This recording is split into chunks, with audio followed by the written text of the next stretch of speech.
হাওড়া পৌরসভার ৬৫ নম্বর ওয়ার্ড লিলুয়া মিরপাড়ায় দীর্ঘদিন ধরে জমা জল ও বেহাল রাস্তা সারাইয়ের দাবিতে পথ অবরোধ করলেন এলাকার মহিলারা।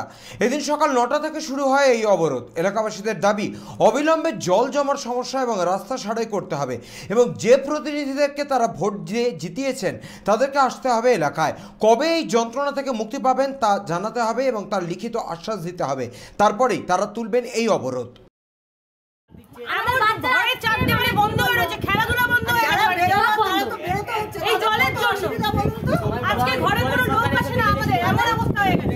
গাড়ি বাড়ি কোনো কিছু যাতায়াত করতে পারছে না, সব গাড়ি বন্ধ হয়ে যাচ্ছে।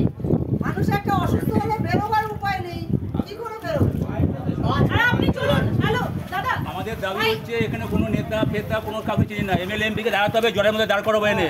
আগেও কাউন্সিলরকে আমরা এখানে দাঁড় করিয়েছি, কাউন্সিলরকে দাঁড় করিয়েছি এখানে, সিপিএম আমলে, এখনো আমি সিপিএম এর তৃণমূল আমলে দাঁড় করাবো এখানে জলের মধ্যে এনে। উনি দেখবেন, দেখে তারপর বলবেন আমাদের কষ্টটা কোথায়, আমাদের কষ্টটা কোথায়। আরেকটা কথা, চলো ভেতরে আসুন, বাচ্চাদের স্কুলে যাতায়াত করা।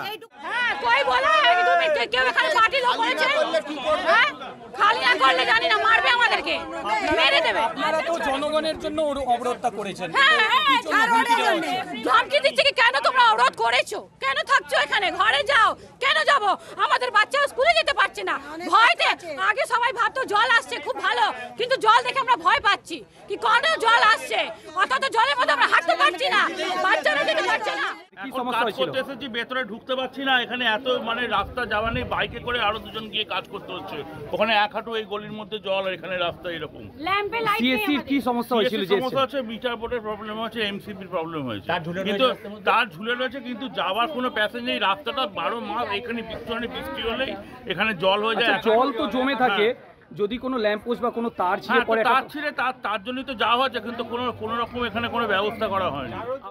পদক্ষেপ বলে আমরা এখন গত 5 বছর ধরে 6 বছর ধরে কাউন্সিলর নেই, কিন্তু পদক্ষেপ বলে যেটা হয় আমাদের মাত্র এটাই ডিউটি যে আমরা প্রপোজাল দিতে পারি। আমার আগে 6 মাস আগে একটা চিঠি দিয়েছিলাম ইওকে, তারপরে আবার 25/6/2024 আবার দিয়েছি আপনাকে, ওই চিঠিটা আমি দেখিয়েছি। আমাদের পদক্ষেপ নেওয়ার মতন যা ক্ষমতা ততটা আমি করেছি। আর শুধুমাত্র মিরপাড়া জলার মাঠ নয়, লিলুয়ার যত রকমের প্রবলেম হয়, না হলে 20খানা প্রপোজাল আমার দেওয়া আছে এই মুহূর্তে, যেটা আমার ব্যাগে রাখা আছে, কিন্তু একটারও কাজ হচ্ছে না। তার কারণ কি এটা আপনাদের অ্যাডমিনিস্ট্রেটর বলতে পারবে। বালি মিউনিসিপ্যালিটি যে ইও, তার বিরুদ্ধে কি আপনি কোনো অভিযোগ ওপর মহলে জানিয়েছেন যে উনি এইভাবে কোনো পাস করছেন না? না, আমার মহল যতটা আছে অতটাই থাকি আমি তো এখন আইফাই হইনি। আমার যেখান পর্যন্ত যাওয়ার আছে ইওর কাছে বা এমএলএর কাছে, এদের দুজনের কাছে যাই, আমি ওদের সাথে কথা বলি।